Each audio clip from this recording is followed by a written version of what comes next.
Now, thanks everybody for coming out. My name is Greg Paulson, and I'm your candidate for State Senate here in the 13th State Senate District, which includes all of Manheim Township. For a little background, I lived in Manheim Township for about 12 years. I raised my kids here. They went to Manheim Township schools, and today they are productive citizens elsewhere in the country, but they are productive citizens, and they could not have done it without the Manheim Township education system and with the diverse population that they experience in school, including lots of farmers' kids. Thanks to the Wenricks for having us today. Thanks for coming. Thanks to Dan, especially for mentioning Mr. Martin, how bad he is on farmland preservation issues. Saves me the trouble. My dad was an organic farmer, and I grew up on a truck farm. And when I moved to Lancaster County about 41 years ago, I never saw this kind of corn. I only saw the kind of corn you eat. So I had to learn all about a new kind of farming, and I take it in just about every day of the year because even though I don't live in the township anymore, this creek road is one of my regular bicycle routes. And there is my most number one vision is when I wake up every morning before dawn and I come down Creek Road at dawn and see the mist over that creek. It is absolutely the most beautiful sight there is in this county, if not in a lot of the places in the world. My role as a state senator is to represent there's 169,000 voters. That translates to about 230,000 people. A lot of that covers farmland throughout the southern half of Lancaster County. Last week I submitted my answers to a survey by the Pennsylvania Farm Bureau. They are online at pfb.com. And if you want to see where I stand on farming issues, please go. I spent a major portion of giving my answers about farmland preservation, and that's why I'm here today, because I support farmland preservation. I applaud the Pennsylvania, or the Agricultural Preserve Board and the Farmland Preservation Trust who have made farmland preservation happen. 80,000 acres. Is that right? Is it 80,000? 106,000 total. It's up from what I saw last. 106,000 acres is nothing to sneeze at. And I applaud the efforts of them, and I applaud the farmers for preserving this land, and preserving a way of life here in Lancaster County, and preserving our ability, your ability, to feed the rest of the world. That's part of the economy that we're dealing with. I also want to applaud the Lancaster County Planning Commission, where Lois was the chair, for coming up with a comprehensive plan that focuses on agriculture, that focuses on preserving farmland. And so I've got some concerns. My first concern is that the municipal planning code, which requires that the county have a municipal plan, a comprehensive plan, also requires that each of the townships have a comprehensive plan. And unfortunately, there's no requirement of total consistency between the county plan and the municipal plan, and the local municipal plan. So if Manheim Township has a comprehensive plan that doesn't quite match the county comprehensive plan, so what? If Manor Township doesn't have a comprehensive plan that matches the county comprehensive plan, so what? What the municipal planning code lacks is the enforcement power in the county to enforce its comprehensive plan and give a superior position to the local township comprehensive plan.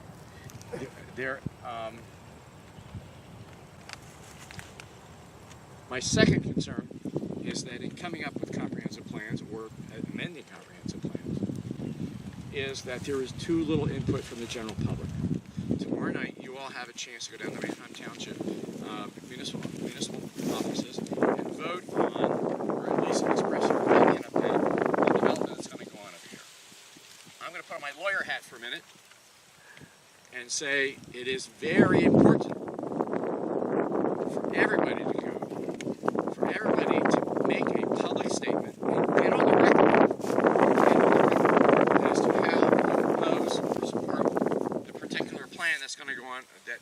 affect this community.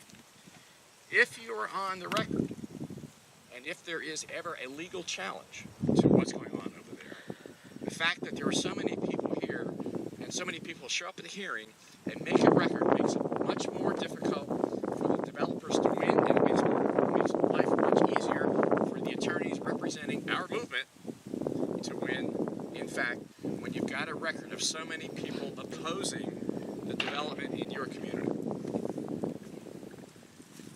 Last week, seems like yesterday, but last week I was at a debate at the Rotary over in another part of Manheim Township. And I was asked the question, tell us the good, the bad, and the ugly about state government. And that's a real easy one for me. The good is we're a commonwealth founded by William Penn, and it's our job to take care of each other. And that means taking care of the land, and the land that feeds us. We have a public contract with each other to take care of the land and to take care of each other. The bad is that we have too many legislators with their feet stuck in concrete and unwilling to move, unwilling to talk, unwilling to reach a compromise on too many issues.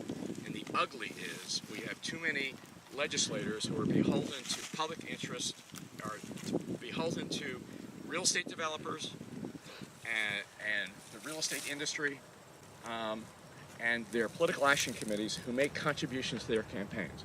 And too many people are making decisions in Harrisburg that affect you and me because a political action committee is saying it's okay to make those changes out in the community because we're paying you legislators to make that decision. That is not okay. And so when I get to Harrisburg, I've got a lot of goals. My number one goal, if you go to my website, paulsonforpasenate.com, you'll see that my number one goal is public education.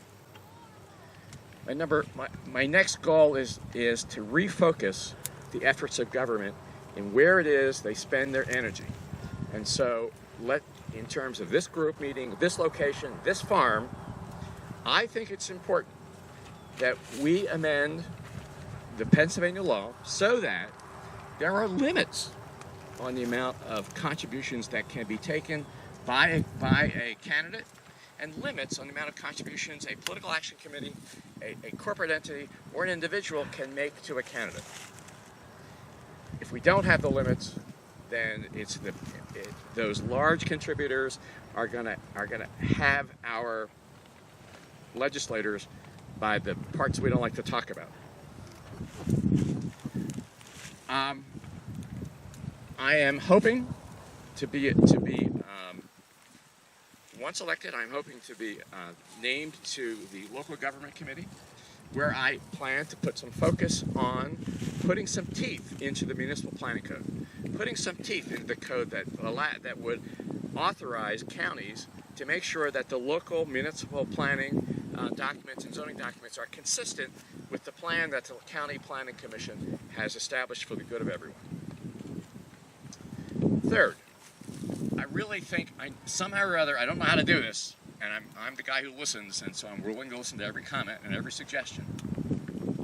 I want to make sure that there is more public involvement in the decision making of when a comprehensive plan or a zoning plan is put up for adoption.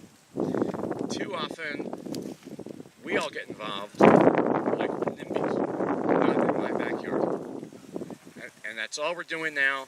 But let's face it: if we had known that the Manheim Township zoning code would have allowed for this area to become an urban growth area, and the total opposite. This is an urban growth area. We're standing on an urban growth area because the Manheim Township zoning code allowed it. The Manheim Township zoning code allowed it because we weren't there talking about the code and talking about the proposed code when they voted on it. The last thing I want to say in terms of what my goals are in terms of the farming community, and this applies not only to preserve farms, but also the pipeline that goes up and down, the proposed pipeline that goes up and down through the western part of the county. I'm going to work to make sure that eminent domain cannot cannot be used to take away land that has already been preserved. Good. Go for it. So, Election Day is November 8th. I'm your candidate for the state senate. What party? I'm a Democrat. Okay, what about? I'm a Democrat. I have a comment I want to make. You'll have your chance. I'm a proud Democrat, been a Democrat all my life, and I wish there were more farmers unions, because I'm a proud union member too. I've got four generations of unions in my family based on my wife. So I just want to know that the next time I ride my bike down this road, I'm going to be looking at the creek, I'm going to be looking at those clouds, and know that they're going to be there for all of us to enjoy.